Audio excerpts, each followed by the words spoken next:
Professor Yunus এই world government সামিটকে সামনে রেখে মূল উদ্দেশ্য হচ্ছে যে আমাদের এই বিষয়টা যেভাবেই হোক এই দুয়ারটা আমাদের খুলতে হবে। এইটাকে সামনে রেখে উনি মিনিস্টারদের সাথে কথা বলেছেন। ওনার যিনি স্পেশাল অনভয় লুথেসিতিকে উনি 4-5 জন মিনিস্টারের সাথে কথা বলেছেন, সিরিয়াস আলাপ হয়েছে। আমরা আশা করছি যে আমরা পজিটিভ রেজাল্ট পাবো। দেখেন না, আপনি মালয়েশিয়ার সাথে দেখেন, বাহরাইনের সাথে তো অনেক দিন বন্ধ, আপনারা দেখেন এগুলো তো অনেকগুলো হয়েছে। কথা হচ্ছে যে আপনি যে কোনো দেশে ডেমোক্রেটিক গভর্নমেন্ট থাকলে মানুষ বিদেশে সেই আপনাকে সম্মান করে, বিকজ আপনি পিপলসের ম্যান্ডেটটা আপনার আছে। তো সেখানে তো তাদের পিপলসের কোনো ম্যান্ডেট ছিল না। হ্যাঁ, আর যেই ধরনের স্টোরি বাইরে যেত তাদের সম্পর্কে, তাহলে ফলে ইন্টারন্যাশনালি তাদেরকে তো কেউ করে নাই। তা আমরা প্রফেসর ইউনূসের ফরেন পলিসির একটা মূল লক্ষ্য হচ্ছে যে গ্লোবালি আমাদের ইমেজটাকে বাড়ানো। সেই লক্ষ্যে কাজ করা হচ্ছে। 4টা সফর উনি করেছেন। উনি ইউএন জেনারেল অ্যাসেম্বলিতে গিয়েছেন, উনি ড্যাভোসে গিয়েছেন, ওয়ার্ল্ড ইকোনমিক ফোরামে মিটিংয়ে, অ্যানুয়াল মিটিংয়ে গিয়েছেন, উনি বাকিতে COP29 গিয়েছেন, এবং উনি D8 মিশরে যে সামিটটা হলো কায়রোতেও সেখানে গিয়েছেন। প্রত্যেকটা মিটিংয়ের এই সামিটগুলোতে জয়নিংয়ের মূল লক্ষ্য হচ্ছে বাংলাদেশকে ইন্টারন্যাশনালি তুলে ধরা, যে না আমরা গ্লোবাল স্টেজে ফিরে এসেছি, বাংলাদেশ এখন তার আগের যে গৌরব সেটাকে ফিরে পেতে চাচ্ছে।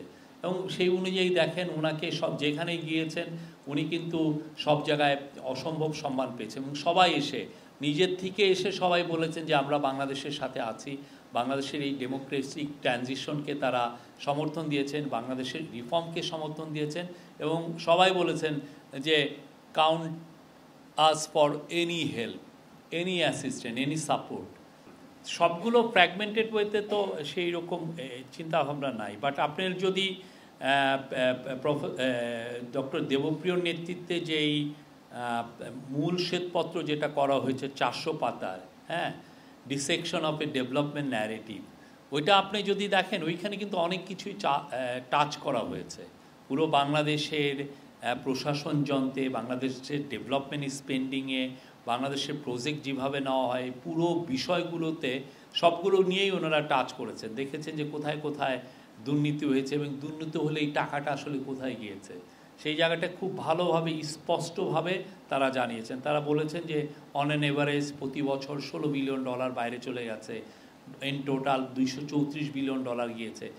আমি সবাইকে বলবো, যারা আমরা সাংবাদিক আছি সবাইকে বলবো, এইটা কিন্তু অনলাইনে পাওয়া যাচ্ছে, এই 400 পাতার বইটা আপনারা পারলে পড়বেন। খুবই একটা মূল্যবান ডকুমেন্ট। এটা দেখলে আপনার একটা জিনিস ভালো, যে এটা গভর্নমেন্টের স্পেন্ডিংটা কিভাবে করে এবং কিভাবে চুরিটা কিভাবে হয়, হ্যাঁ, সেটার উপর আপনার খুব ভালো একটা ধারণা হবে। এটা খুবই ব্রিলিয়ান্ট একটা কাজ। ডক্টর দেবপ্রিয়কে সবার স্যালুট করা উচিত, উনি যে এই 3 মাসে যে এই সুন্দর একটা কাজ করেছেন। আপনি তো অনেকগুলো ইফস এর কথা বললেন। আমাদের মূল লক্ষ্য তাকে বাংলাদেশে এনে তাকে বিচার করা।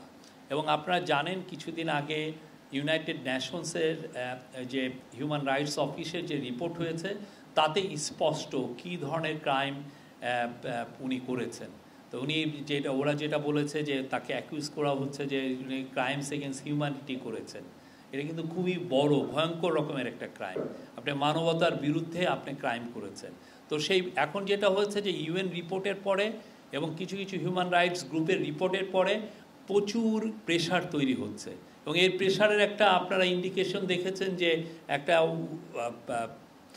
ইন্ডিয়া টুডে একটা সার্ভে করেছে, সেখানে দেখা যাচ্ছে যে 55% চান যে তাকে বাংলাদেশে ফেরত পাঠাতে, আবার সার্টেন পার্সেন্টেজ চাচ্ছেন যে তাকে অন্য দেশে দিতে, মানে মাত্র 16 না 17% চাচ্ছেন যে সে ইন্ডিয়াতে থাকুক। এখন তার যে ইমেজ, তার যে উনি যে 15-16 বছরে কি ব্রুটাল একটা ডিক্টেটরশিপ চালিয়েছেন, এটা কিন্তু পুরো স্পষ্টভাবে এসছে সেই 127 পাতার যে ইউএনের যে রিপোর্টটায়। আমার মনে হয় ইউএন রিপোর্টের পরে প্রেশারটা আরও হবে। আমরা তো আমাদের মতো এক্সট্রাডিশন চেয়ে তার ইন্ডিয়াকে জানিয়েছি, আমাদের প্রেশারটা অব্যাহত থাকবে, এবং আমরা চাবো তাকে এনে সশরীরে হাজির করে তার ট্রায়ালটা হতে। বাংলাদেশের মানুষ তার ট্রায়ালটা দেখতে চায়, তাকে আইনের আওতায় আনাটা সবাই, এটা আমাদের একদম টপ প্রায়োরিটি, এবং আমরা সেই লক্ষ্যে যতগুলো কাজ করা দরকার সবগুলো কাজ আমরা করছি। আমরা যে কোনো সাংবাদিকতা নিয়ে, ফ্রিডম অফ প্রেস নিয়ে যে কোনো রিপোর্টকেই আমরা সাধুবাদ জানাই, হ্যাঁ। কিন্তু কথা হচ্ছে যে অনেক সময় আমরা দেখেছি যে আইসোলেটেড একটা দুইটা ঘটনাকে সামনে রেখে অনেক ধরনের একটা কমেন্ট করা হয়। আমরা সিপিজিকে আহ্বান করব তারা যেন বাংলাদেশে এসে তারাই দেখে যায় যে বাংলাদেশে এই ফ্রিডম অফ প্রেসের অবস্থাটা কী।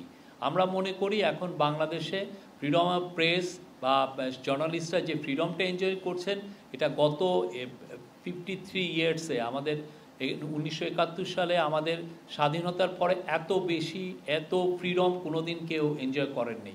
আমরা কেউ বলতে পারবে না যে আমরা কোনো পত্রিকাকে বলেছি যে আপনার এই রিপোর্টটা নামান। আমরা কাউকে থ্রেট করেছি, কাউকে ইনফ্লুয়েন্স করেছি, কাউকে প্রেশার করেছি, এরকম কোনো ঘটনা হয়নি।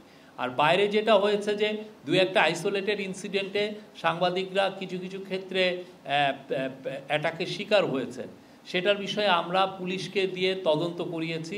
কিছু কিছু ক্ষেত্রে আমরা দেখছি যে সাংবাদিকরাও কমপ্লেন লজ করতে চান না।